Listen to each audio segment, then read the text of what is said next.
On the night of the 22nd of September 2006, Cassie Jo Stoddart was house sitting for her aunt and uncle, who had asked her would she mind watching the family pets over the weekend, 3 cats and 2 dogs. The house was situated on Whispering Cliffs Drive in northeast Bannock County in Idaho. At around 6 PM that night, Cassie's boyfriend Matt Beckham arrived to keep her company. Later that evening, 2 other classmates arrived at the house to hang out, Brian Draper and Torey Adamcik, who were both 16 at the time, the same as Cassie and Matt. Once inside the house, they were given the grand tour, which included the basement area, before the 14s decided to head into the living room and sit and watch a movie, which was Kill Bill Volume 2, a very violent, bloodthirsty movie to say the least.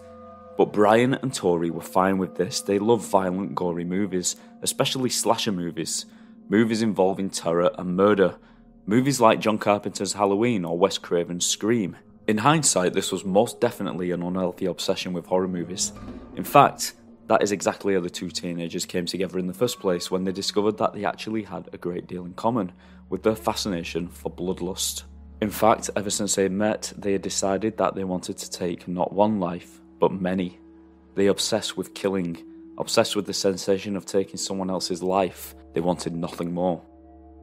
In the weeks leading up to this night, they had actually made a kill list of all their victims, various school friends, writing down plans of attack, plans that most likely were not from the most stable and sane minds, but plans nonetheless. They actually kept a kind of video diary talking about killing, about how they would do it. In fact, Cassie Jo Stoddart actually made an appearance at one point in one of their sick videos.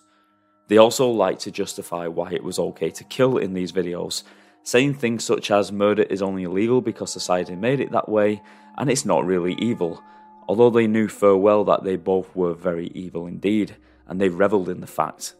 There should be no law against killing people. I know it's a wrong thing, but hell, you restrict somebody from it, they're gonna want it more. They would discuss their favourite serial killers, and the list wasn't that extensive. They seemed to try hard, trying in vain to sound wise and clever, leaving a video document that would be shown after their murder spree, a video that would become as famous as they were. It wasn't, and isn't. It's actually become a thing of sadness and ridicule, showing, and I can't state this enough, just how dim-witted these 2 actually were, and absolutely evil and twisted to the core. And they absolutely accepted who they were, and there's no doubt about that. It was very clear in the videotapes. They knew what they wanted to do, and nothing was going to stop them, not even if they had to kill a friend.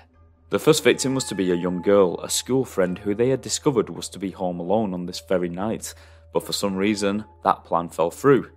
The next on their list was Cassie Jo Stoddart, who they also knew was going to be home alone, while she looked after her aunt and uncle's house for the weekend. And in their own words, it was perfect. We found our victim, and sad as it may be, she's our friend. But you know what? We all have to make sacrifices. Our first victim is going to be Cassie Stoddart. She's going to be alone in a big, dark house out in the middle of nowhere. How perfect can you get? I mean, like, holy shit, dude. I'm horny just thinking about it. Hell yeah. The movie they had chose was not holding their attention.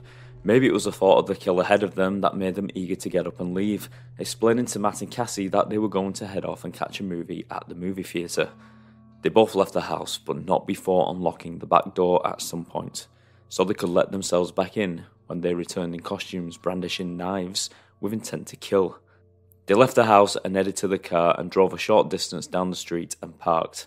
It was there that they dressed in dark black clothing, with gloves to conceal fingerprints, finished off with white creepy plastic masks. Masks that resembled an expressionless face with fake blood around the eye sockets and mouth.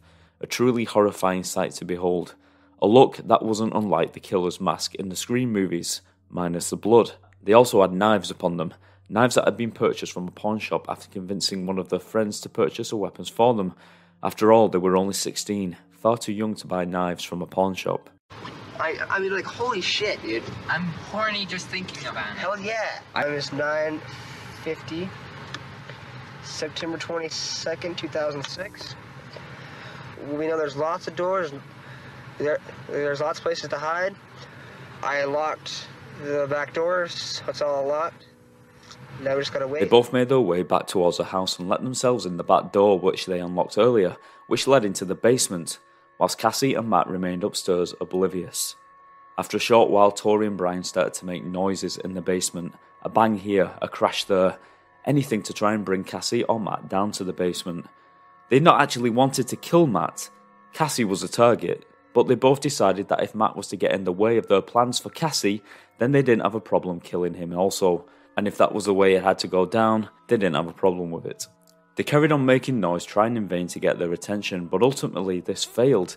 The only attention they got was from one of the dogs that stood at the top of the stairs that led down into the basement, looking very confused, but refusing to venture down. It was at this point that Torey and Brian noticed a circuit box on the wall that controlled the power to the house, and they decided to pull the power, hoping that Matt or Cassie would venture down to the basement to fix the problem. Sometimes flicking the lights on and off randomly before shutting it off again. It must have really looked like a house of horrors in the imaginative mind of a teen. And I can understand why they didn't venture into the basement in the dark, because what's the number one rule in a horror movie? You never ever venture into the basement, although they always seem to. Nevertheless, all of this strange activity was starting to scare Cassie, who had to stay in this house overnight alone with only the pets to keep her company. So Matt rang his mother to ask if he was allowed to stay the night with Cassie to keep her company. Of course, Matt's mother refused. The thought of two teenagers alone in a house is probably not the most comforting of thoughts for a mother to have, and she told him no, and to get ready because she was coming over to collect him. He was to come home. When his mother arrived at the house, she offered Cassie the opportunity to stay over at her house under her supervision, but a brave Cassie refused. She had a responsibility to look after the house and the animals, and she didn't want to let her aunt and uncle down. The lights had started to work again, so maybe the problem had fixed itself. At around 10 PM, as Matt left Cassie alone for the night, he rang Torey and Brian to explain that he couldn't meet up with them, and he had left Cassie's house, leaving her totally alone. Matt later recalled that Torey was whispering down the phone. At the time he thought it was because they were at the movies, when in reality they were still in the basement waiting for their moment. Once Cassie was alone, the two teens continued to trip the power and make noises from the basement. I can only imagine the fear Cassie must have felt. Eventually they got bored of trying to get Cassie to come down into the basement and decided to make their way up to the living area of the house, but not before pulling the plug one last time, plunging the house into darkness. Whilst Cassie sat alone on the couch in total darkness, they ascended the stairs, banging and slamming doors to scare Cassie. They made their way into the living room where Cassie was huddled on the couch, probably frozen in fear, unable to move. I've heard other versions where Cassie jumped to her feet, but ultimately and sadly both versions result in the same outcome. Cassie was violently and viciously stabbed 30 times, 12 of which were fatal. She had wounds on her chest, throat, back and abdomen, and had several defensive wounds to her hands and arms. She didn't stand a chance, as both boys repeatedly stabbed her to death, Brian using a dagger-like blade whilst Torey wielded a hunting knife. The two boys then fled the house in a complete panic, driving to an isolated spot to attempt to burn and bury the evidence, including the masks, knives and videotapes. Just killed Cassie. We just left her house. This is not a fucking joke. I'm shaking. I stabbed her in the throat and I saw her lifeless body just disappear. Dude, I just killed Cassie. Oh, fuck. That felt like fucking real. I mean, it went by so fast. Shut the fuck up. We gotta get our act straight. Okay.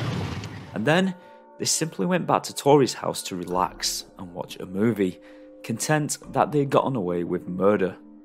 It would be 2 days before Cassie's body was discovered, and sadly she was actually found by the family's 13-year-old daughter, who entered the house first, to find Cassie's body lying on the floor by the couch in a pool of her own blood, and the blood was everywhere, on the carpet, on the furniture and sprayed up the walls, showing how frenzied the attack must have been.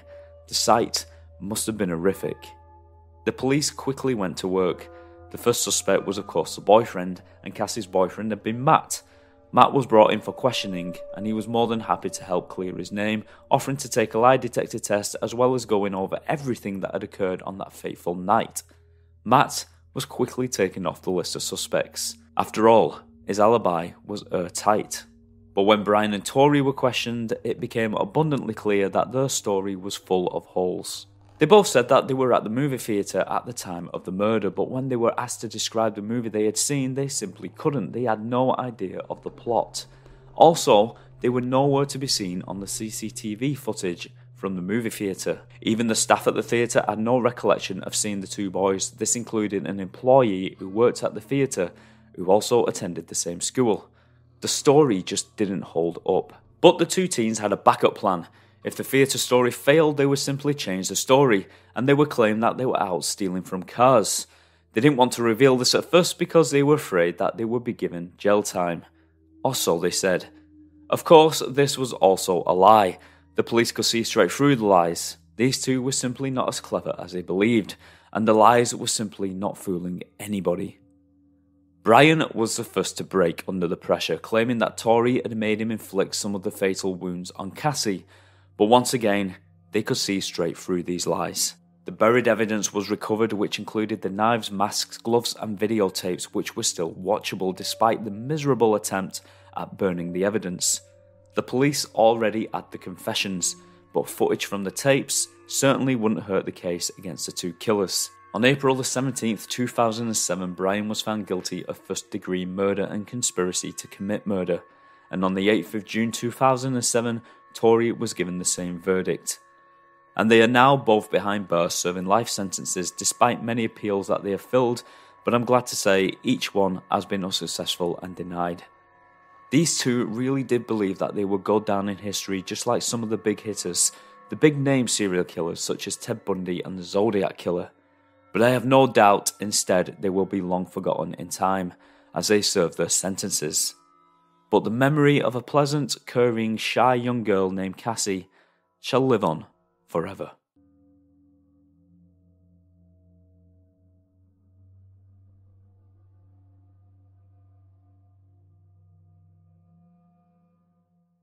Don't let being treated for pain be a pain. Come to Downtown's Healthcare, 950 17th Street in Denver. Find out how